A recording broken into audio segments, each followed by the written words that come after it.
Hello everyone, good morning to everybody. Dear students, as you know, we are enjoying the present poem, The Garden. The other title of this poem, Thoughts in a Garden.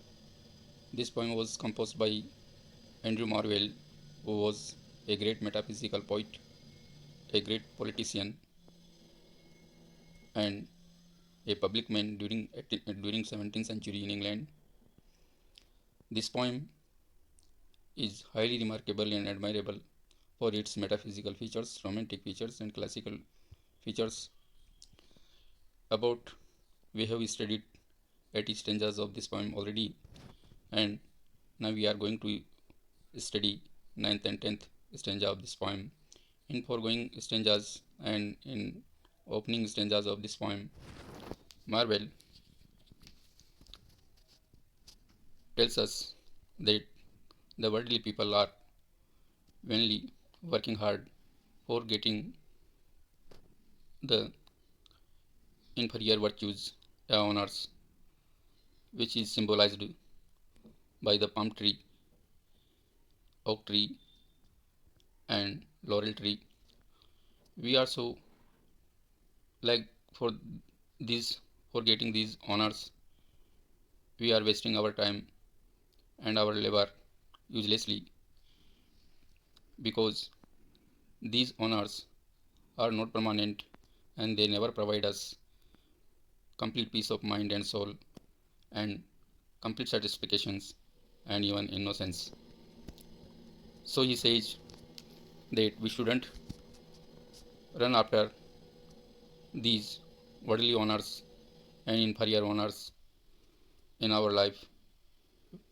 The real happiness and innocence and satisfactions can be got, can be enjoyed in the solitude, and such type of solitude we can get in the atmosphere of garden. So the garden is the great source of peace, calmness, happiness, innocence, and satisfactions to our soul and mind. He also says that innocence and fair quietness are both close sisters, and poet has wasted a long period of his life in finding these two sisters. He tries to search them in social life and in society and in social atmosphere, but he could not able he couldn't find them in society. As he says, society and social life is rude. Social men are rude, uncultured, and we can never get such peace and satisfactions in society. If we want to get real peace and satisfaction, we should take shelter of solitude palace such as the garden. So he further says that he also presents a mythological imagery and connotations. He says, when we have spent our young age and we have completely tired by the physical love, then our love shifted from physical love to spiritual love, in other words, to love to nature. Love to nature, he advocates for the love to nature, and he was a great admirer of nature. He says that white complexion and red lips of beloveds are inferior to the beauties of the garden and its flowers. So he says in ancient time, when goddess, god, Grecian gods, ancient gods also just their beautiful names, but when they have they tired of their chasteness, then they changed their beloveds' names into trees. So he wants to say that when we have tired, yeah, when we have spent the happy moments of young age, then our love shifted to nature and spiritual love. So was also done by the Greek gods, and he also presented a number of examples, such as Apollo, who was also a god of beauty, who chased after the Daphne, and he changed Daphne into the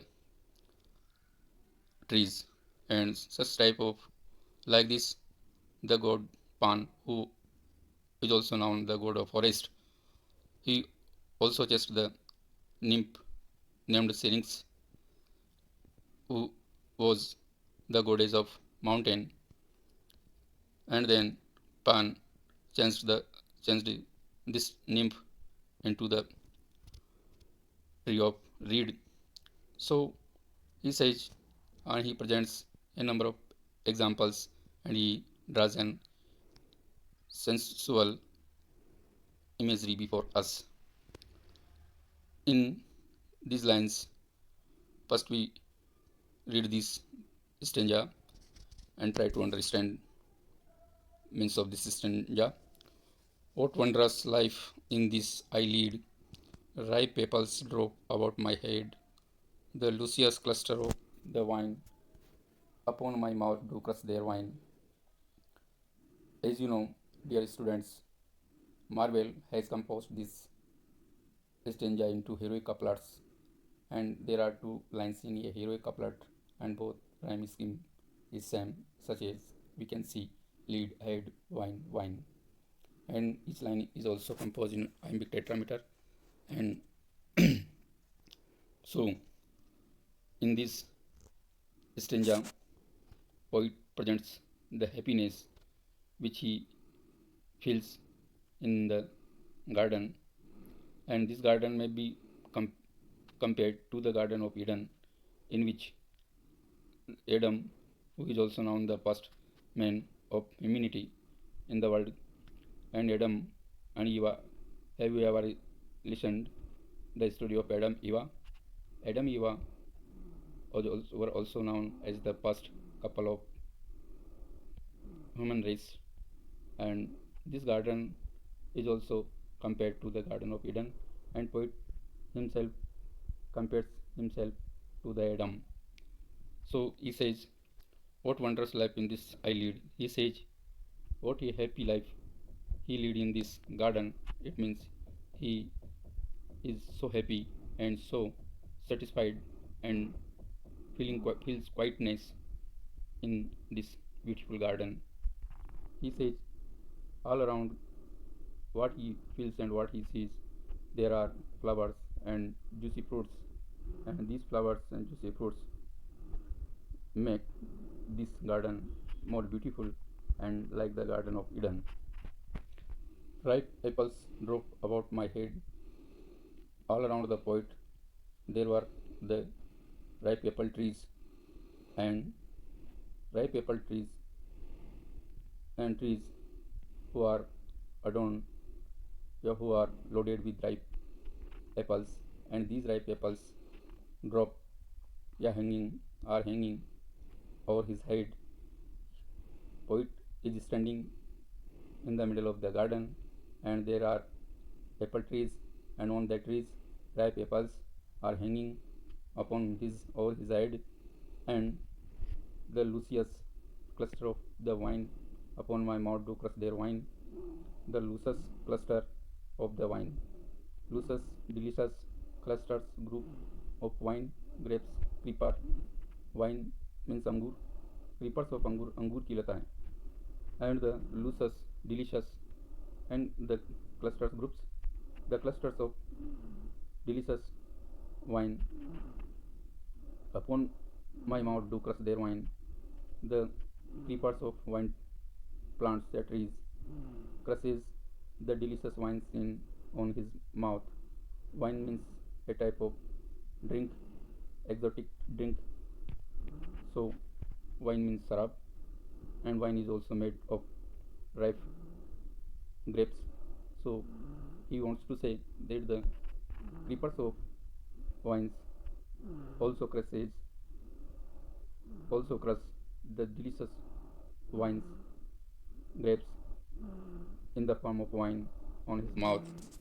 It means poet is feeling the taste of wine, and he is when after drinking the wine, a man becomes unconscious. So he also feels like that, and he says he is also coaxed he, and allured by the he has been made unconscious by the uh, wine drink which is crushed on his mouth by the group of grapes clippers. So in these lines, as only after listening the name of wine and their juicy wine, our tongue, water comes in our tongue. So it is the best example of sensuousness, and it is the it excites our sense organs. So sensuousness may be seen in this stanza, and such type of sensuousness can be felt in romantic poetry such as P.B. Shelley and John Keats. Both are also sensuous romantic poets, and Andrew Marvell are also presenting the sensuousness, a sensuous imagery, and sensuous scene and feelings in this stanza. This is stanza, as I have already told you, that these and this poem is composed in heroic couplet, and rhyming scheme is also same. Lead eyed wine, wine. Now we comes on 10th stanza. The nectarine and curious speech into my hands themselves do reach, stumbling on melons as I pass, unsnared with flowers I fall on grass. The nectarine and curious speech into my hand themselves do reach. There are, poet wants to say, there are also the fruit trees such as nectarine fruit trees and curious and delicious and strange peach tree, and these both trees into my hands, and the fruits from those trees falls on poet's hand automatically. When, as you know, any fruit any fruit comes into ripeness, and then it automatically falls from its branch. So ripe nectarine and these fruits also are also falling on his hand, and stumbling on melons as I pass, unsnared with flowers I fall on grass. So he describes a number of fruit, fruits which are loaded on the fruit trees. So he says, this is the place where I have got, without any work, juicy fruits, and he feels himself in the state of happiness. And he also further describes stumbling on melons as I pass. There is also melons plant, and the whole ground of the garden is covered of melons plants, and so there are also blooming melon flowers and other juicy and fragrant flowers, so unsnared with flowers. So he says, by the smelling of the fragrant flowers, he becomes unconscious, and he feels himself allured by the flowers, and so he stumbles on the melon fruits as he tries to pass over on them, but he stumbles on them and he falls on the grass. It means he is completely made unconscious by the fragrant smell, a sweet smell of these flowers and fruits.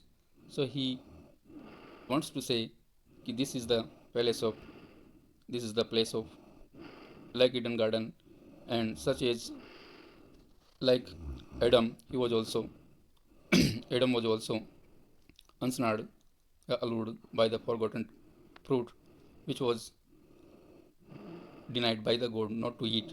But when Adam and Eva were attracted by this juicy fruit, and Eva also ate this fruit, and so they both of them fall from the Eden garden, and they are also punished by the god. So poet also presents indirectly the ensnared state of Adam and Eva, and it is the heavenly garden. He means to say the real happiness can be got in the lap of nature and not in society. So now now you have understood the message and central idea of this stanza, and there are also two heroic couplets and rhyming scheme is same, and the iambic tetrameter is also used in composing these lines. That's all for today. Thank you for listening to me. Okay.